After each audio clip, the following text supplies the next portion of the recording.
Looking for a solution instead of focusing on the problem takes work. Sometimes it is much easier to fall into our learned thinking pattern of, quote, poor little me. In these cases, we complain. We feel sorry for ourselves. We crave attention and pity. Meanwhile, we stay stuck in our predicament with no chance for a solution.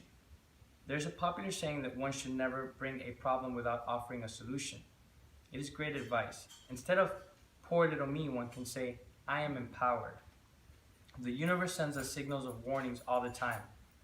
The question then becomes, do we pay attention to them? Some of us ignore its warning until the last possible moment in which there are no longer options available. I teach this technique to children using this analogy about teeth. 1.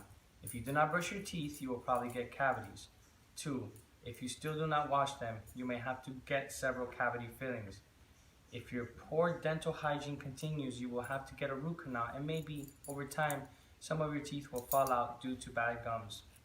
This behavior is typical of someone who decides not to take responsibility for his actions and ignores the consequences until they get so bad and so painful that they realize they have to finally correct them. But sometimes it is too late. In the case of improper teeth brushing, you cannot save teeth once they have fallen out.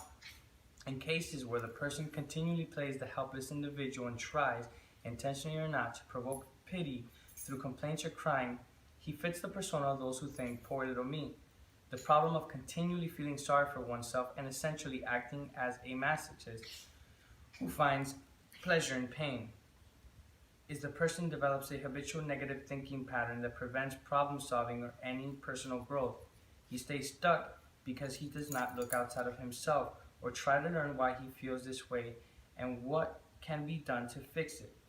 There is no self-discovery process, not even an attempt to try. It's like a little boy who has a trauma, blaming everyone except himself, kicking and screaming, why me and not them? There are many reasons for this type of behavior. A sense of entitlement, conditioned negative thinking, selfishness, not self-aware, to name a few. However, a person who is enlightened, tuned into his motivations, and is responsible for his actions would be able to solve his own problem.